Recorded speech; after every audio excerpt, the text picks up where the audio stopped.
Hello friends, welcome to our channel Coding Legends. So இன்னைக்கு நம்மளோட வீடியோவில் எதை பற்றி பார்க்க போகிறோம் அப்படின்னா ஒரு ஃபேஸ்புக் லாகின் பேஜோட ஃப்ரண்ட் எண்ட் எப்படி நம்ம பர்ஃபெக்டாக கிரியேட் பண்ணுறது அப்படின்றது தான் நம்ம இந்த வீடியோவில் பார்க்க போகிறோம். நம்ம போன வீடியோலேயே பார்த்தீங்கன்னா இது HTML எலிமெண்ட்ஸ் அதுக்கு தேவையானது எல்லாத்தையும் கிரியேட் பண்ணிட்டோம்.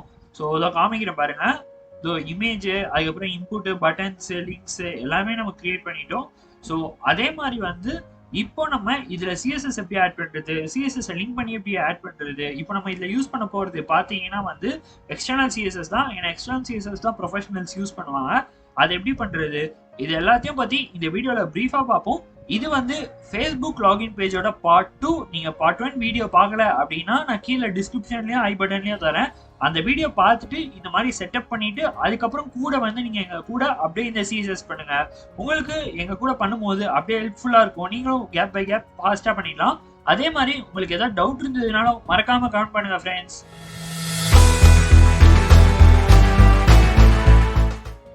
நீங்கள் இன்னும் நம்ம சேனலை சப்ஸ்கிரைப் பண்ணலன்னா நம்ம கோடிங் லெஜெண்ட்ஸ் சேனலை நீங்கள் இப்போ தான் புதுசாக பார்க்குறீங்கன்னா நம்ம சேனலில் ஃபுல்லாக கோடிங் டிப்ஸ் அண்ட் ட்ரிப்ஸு அதுக்கப்புறம் HTMLலேருந்து CSS ஜாவா ஸ்கிரிப்ட் அதுக்கப்புறம் MERN ஸ்டாக் இந்த எல்லா வெப் டெவலப்மெண்ட்டும் நம்ம சேனலில் சொல்லி தருவோம்.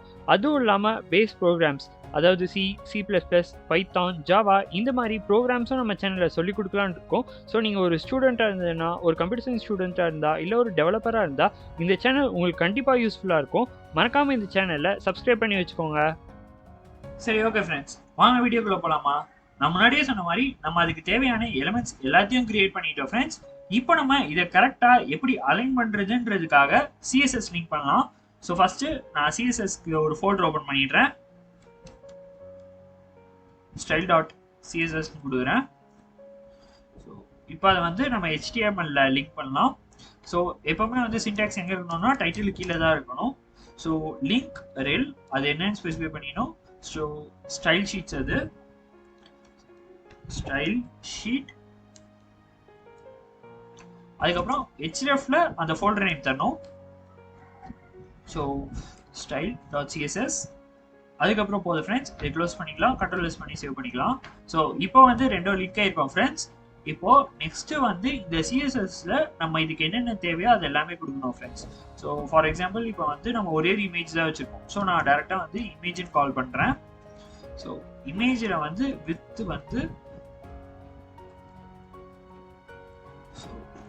வந்து நான் ஜஸ்ட் ஒரு 50 px போடுறேன். 50 ஒரு 100 px போடுறேன். ஸோ கண்ட்ரோல் பண்ணி சேவ் பண்ணிக்கிறேன். இதை பாருங்க, இமேஜ் குறைஞ்சிச்சு பாருங்க. ஸோ இப்போ இந்த இமேஜை வந்து சென்டரில் அலைன் பண்ணலாம்.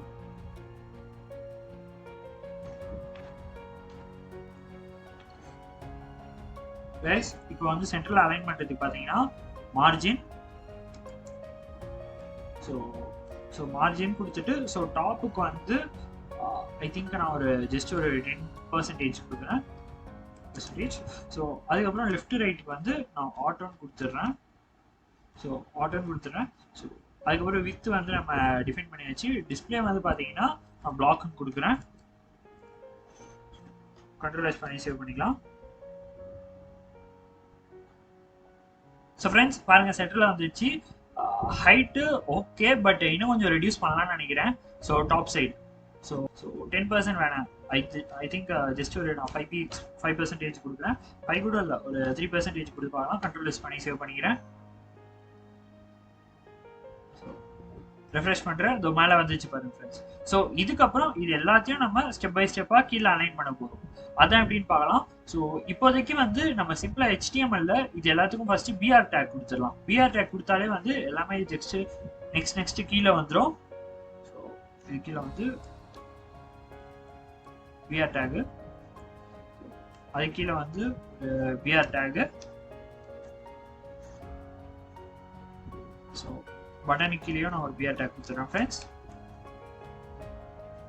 அதுக்கப்புறம் இது இருக்கு, இது ஓகே, இது எல்லாமே பர்ஃபெக்ட் ஃப்ரெண்ட்ஸ். ஸோ இருங்க, நான் கண்ட்ரோல் பண்ணி சேவ் பண்ணிக்கிறேன். எப்பவுமே வந்து இது பண்ண பிறகு கண்ட்ரோல் பண்ணி சேவ் பண்ண மறந்துடாதீங்க. அப்போதான் ரெஃப்ரெஷ் பண்ணும்போது உங்களுக்கு சேஞ்சஸ் தெரியும், இல்லைனா சேஞ்சஸ் தெரியாது. ஓகே ஃப்ரெண்ட்ஸ், இது எல்லாமே சென்டரில் வந்துச்சு, பர்ஃபெக்டாக இருக்குது பாருங்க. ஸ்டைல்ஸில் போயிட்டு இப்போ அது எல்லாமே நம்ம என்ன பேர் வச்சோம், அது எல்லாத்தையுமே வந்து நம்ம கண்டெய்னர் டிவ்ல போட்டோம். கரெக்டா? ஸோ அது வரைக்கும் பாருங்க, அது மாதிரி கண்டெய்னர் டிவ் வந்து இங்க கால் பண்ணிக்கலாம். கண்டெய்னர் அதுல வந்து நம்ம என்ன கொடுக்கலாம் அப்படின்னு பார்த்தீங்கன்னா ஜஸ்டிஃபை கண்டென்ட். ஸோ சென்டர்னு கொடுக்குறேன். ஒர்க் ஆகுதா பார்க்கலாம். கண்ட்ரோலைஸ் பண்ணி சேவ் பண்ணிக்கிறேன். ஸோ ஒர்க் ஆகலை.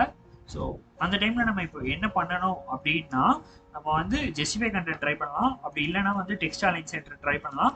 அப்படி இல்லைன்னா நான் மேலே யூஸ் பண்ணியிருக்கேன் பாருங்க மார்ஜின் மெத்தட், அந்த மெத்தடை யூஸ் பண்ணி நம்ம இது பண்ணலாம் ஃப்ரெண்ட்ஸ். டெக்ஸ்ட் அலைன் சென்டர்னு கொடுக்குறேன். கண்ட்ரோலைஸ் பண்ணி சேவ் பண்ணுறேன். ஸோ இதை பாருங்க ஃப்ரெண்ட்ஸ், இப்போ இது ஒர்க் ஆயிடுச்சு, சென்டரில் வந்துச்சு பாருங்க. ஸோ இப்போ இதுக்கு தான் வந்து நம்ம தனியாக ஒரு பாக்ஸ் போட்டு ஸ்டைல்ஸ் போட்டு அப்ளை பண்ண போகிறோம். அதை எப்படின்றத பார்க்கலாம். ஸோ ஃபஸ்ட்டு இதுக்குள்ளே பாருங்க, இந்த வித்தே கொஞ்சம் ஸ்மாலாக இருக்குது. ஸோ வித்து வந்து நம்ம பர்சன்டேஜில் கொடுக்கலாம். நம்ம வந்து input type, so input type வந்து நம்ம இது ரெண்டு தான் இன்புட் டைப் யூஸ் பண்ணியிருக்கோம். ஸோ நம்ம டேரெக்டாக வந்து இன்புட் டைப்னே கால் பண்ணிக்கலாம். ஸோ இன்புட் அதில் வந்து வித் வந்து நான் இப்போ ஜஸ்ட் ஃபார் எக்ஸாம்பிள் நான் ஒரு 30px கொடுக்குறேன் ஃப்ரெண்ட்ஸ். கண்ட்ரோலைஸ் பண்ணி சேவ் பண்ணிக்கிறேன். ஸோ 30px ரொம்ப குட்டியாக இருக்கு. நான் ரெண்டுத்தையும் ஸ்பிளிட் ஸ்க்ரீனில் வச்சிடறேன். நம்ம சேனல்லே ஸ்பிளிட் ஸ்க்ரீனுக்கான வீடியோ போட்டிருக்கோம். அப்படி அந்த வீடியோ நீங்கள் பார்க்கல, எப்படி இந்த மாதிரி ஸ்பிளிட் ஸ்க்ரீன் வைக்கிறதுன்னு உங்களுக்கு தெரியலனா அந்த வீடியோக்கான லிங்க் நான் கீழே டிஸ்கிரிப்ஷனில் தரேன். அந்த வீடியோ உங்களுக்கு கண்டிப்பாக யூஸ்ஃபுல்லாக இருக்கும் ஃப்ரெண்ட்ஸ், பார்த்துட்டு வந்துருங்க. ஸோ இந்த 30% ரொம்ப குட்டியாக இருக்கிறதுனால கண்ட்ரோல் யூஸ் பண்ணி நான் 300px மாற்றிடுறேன். ஸோ இந்த 300px 300 பதிலாக ஒரு 250 வைக்கிறேன் ஃப்ரெண்ட்ஸ். கண்ட்ரோல் யூஸ் பண்ணி சேவ் பண்ணிட்டேன். ஸோ ஐ திங்க் இந்த சைஸ் கரெக்டாக இருக்குது. So buttons and A take அதுக்கும் நம்ம இதை அப்ளை பண்ணிடலாம் ஃப்ரெண்ட்ஸ். பட்டன் அதுக்கப்புறம் ஏ டேக் கண்ட்ரோலைஸ் பண்ணி சேவ் பண்ணிட்டேன். ஸோ எல்லாமே அப்ளை ஆகிடுச்சு ஃப்ரெண்ட்ஸ். ஸோ இந்த மாதிரி தான் நம்ம பண்ண போகிறோம். ஸோ அதுக்கப்புறம் நெக்ஸ்ட் பார்த்தீங்க அப்படின்னா, இப்போ எல்லாமே ஓரளவுக்கு செட்டப் பண்ணியாச்சு. ஓகே, கரெக்டாக இருக்குது. இந்த பட்டன் மட்டும் பார்த்தீங்கன்னா கொஞ்சம் சைஸ் டிஃப்ரென்ஷியேட் ஆகுது, சைடில் கர்வ் ரேடியஸ்லாம் மாறும்போது. ஸோ அதனால நம்ம பட்டன் மட்டும் தனியாக போட்டுடலாம். நீங்கள் டிசைன் பண்ணும்போது எவ்வளோக்கு எவ்வளோ அக்யூரேட்டாக பண்ணுறீங்களோ அவ்வளோக்கு அவ்வளோ உங்களுக்கு பெஸ்ட்டாக இருக்குது, குவாலிட்டியாக இருக்குன்னு அர்த்தம் ஃப்ரெண்ட்ஸ். பட்டன் வித் வந்து ஒரு 250க்கு பதிலாக 216 போடுறேன். சேவ் பண்ணிக்கலாம்.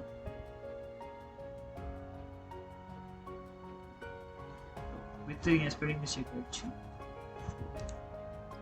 கண்ட்ரோலைஸ் பண்ணி சேவ் பண்ணிட்டேன்.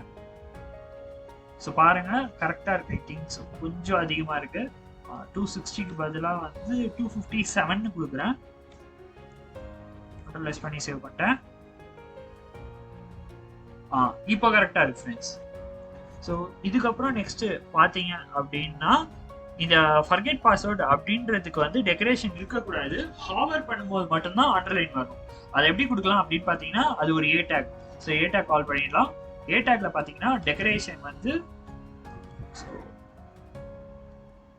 டெக்ஸ்ட் டெக்கரேஷன் நான் நானும் கொடுத்துட்றேன்.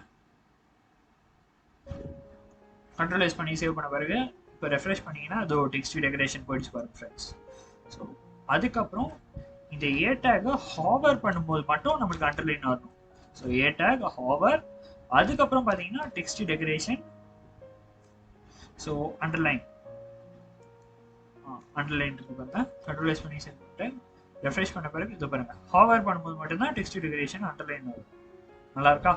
ஸோ இப்போ இதுக்கு எல்லாத்துக்கும் நம்ம கலர் கொடுக்கலாம். ஸோ இந்த இமேஜ் ஃபர்ஸ்ட் சென்டரில் அலைன் பண்ணிக்கலாம். ஸோ இதுக்கப்புறம் பார்த்தீங்கன்னா இதுக்கு நடுவில் கொஞ்சம் பேடிங் கொடுக்கலாம் எல்லாத்துக்கும். பேடிங் பார்த்தீங்க அப்படின்னா ஸோ பேடிங் ஜஸ்ட் ஒரு 10px போடுறேன். இப்படி இருக்கு பார்க்கலாம்.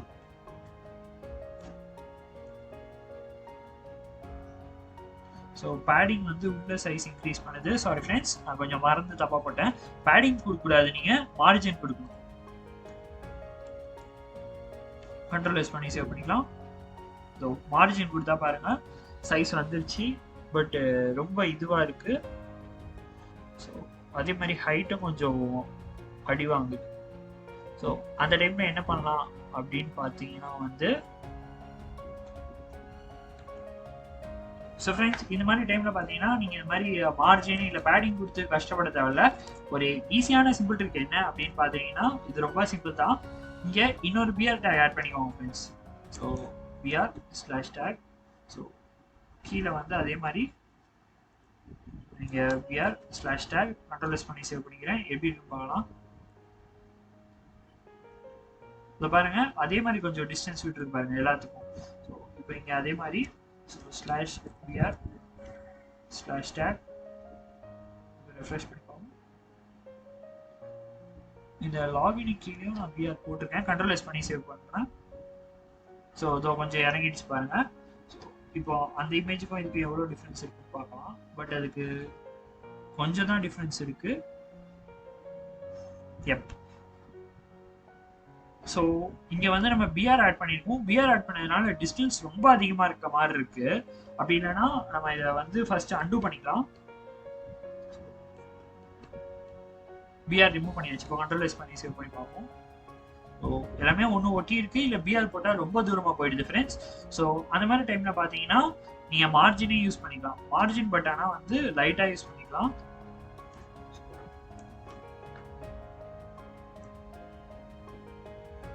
மார்ஜின் எல்லாத்துக்கும் பாட்டம் மட்டும் கொடுத்துக்கலாம். அப்போ மார்ஜின் பாட்டம். ஸோ நான் கம்மியாகவே கொடுக்குறேன். ஜஸ்ட் ஒரு 5px கொடுக்குறேன். என்ன வந்து பார்க்கலாம். கண்ட்ரோல் பண்ணி சேவ் பண்ணிட்டேன். ஸோ பாருங்க எல்லாத்துக்கும் கொஞ்சம் வந்திருக்கு. ஐ திங்க் இதுவே போதும்னு நினைக்கிறேன். இல்லை ஃப்ரெண்ட்ஸ் இன்னும் கொஞ்சம் நம்ம இன்க்ரீஸ் பண்ணிக்கலாம். ஒரு 5லேருந்து ஒரு 7 போதும். கண்ட்ரோல் பண்ணி சேவ் பண்ணிக்கிறேன். ஸோ இப்போ இன்க்ரீஸ் ஆயிடுச்சு. அதே மாதிரி பார்த்தீங்கன்னா இப்போ மார்ஜின் இன்க்ரீஸ் பண்ணும்போது பார்த்தீங்கன்னா எனக்கு என்னவோ இன்புட் ஃபீல்டோட ஹைட் குறைஞ்ச மாதிரி இருக்கு. ஸோ இன்புட் ஃபீல்டோட ஹைட்டும் நம்ம கொஞ்சம் இன்க்ரீஸ் பண்ணிக்கலாம் ஃப்ரெண்ட்ஸ். ஸோ அதுக்கப்புறம் வந்து ஹைட்டு பார்த்தீங்கன்னா நான் ஜஸ்ட் அதே மாதிரி ஒரு 5px கொடுக்குறேன். 5 வேணாம். ஐ திங்க் ஒரு 17px கொடுக்குறேன் ஃப்ரெண்ட்ஸ். கண்ட்ரோல் பண்ணி சேவ் பண்ணிட்டேன். ஸோ சரி இருங்க. ஸோ ஹைட்டு சேஞ்ச் ஆகணும்னா நம்ம வந்து உள்ள பேடிங் கொடுக்கணும் ஃப்ரெண்ட்ஸ். ஸோ நம்ம இதை விட்டுடலாம். அப்போ வந்து உள்ள பேடிங் கொடுத்து பார்க்கலாம். ஸோ பேடிங் ஆட்டோ ரிமூவ் பண்ணிட்டு பேடிங் டாப் வந்து பார்த்தீங்கன்னா நான் ஜஸ்ட் ஒரு 4px கொடுக்குறேன். கண்ட்ரோல் பண்ணி சேவ் பண்ணுறேன். ஸோ 5px சேஞ்ச் உள்ள ஒரு 15px கொடுக்குறேன். 15px சேஞ்ச் இருக்கு ஃப்ரெண்ட்ஸ். ஓகே பட் ஆனால் 15லேருந்து ஒரு 12 குறைக்கிறேன் நான். ஸோ இப்போ கரெக்டாக இருக்கு ஃப்ரெண்ட்ஸ். அதே மாதிரி பார்த்தீங்கன்னா இந்த சைடில் கொஞ்சம் கர்வ் இருந்தால் நல்லாயிருக்கும். அதே மாதிரி நம்ம இதை பட்டனுக்கு அப்ளை பண்ணல இந்த ஸ்டைல்ஸை. அதே மாதிரி இந்த பட்டனுக்கும் நம்ம அப்ளை பண்ணிடலாம்.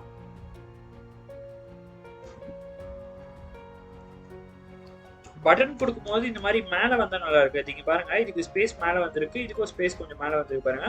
பட் நம்ம டைப் அடிக்க போகிறது இங்கே தான். ஸோ அதனால பட்டன் கொடுத்தீங்கன்னா இந்த லாகின்க்கு மேலே ஸ்பேஸ் விழுந்துடும். ஸோ அந்த மாதிரி டைம்ல நீங்க என்ன பண்ணணும்னா பேடிங் 6px கொடுத்துடணும். அப்போ பார்த்தீங்கன்னா எல்லா பக்கமும் அது 6px ஆயிடும் ஃப்ரெண்ட்ஸ்.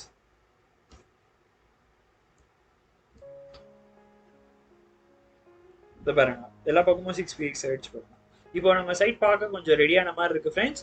ஸோ இந்த வீடியோ நான் இதோட முடிச்சுக்கிறேன். உங்களுக்கு கண்டிப்பாக இந்த வீடியோ யூஸ்ஃபுல்லாக இருக்கும்னு நம்புறேன் ஃப்ரெண்ட்ஸ். பார்ட் 3ல நம்ம பக்காவாக ரெடி பண்ணிடுவோம்.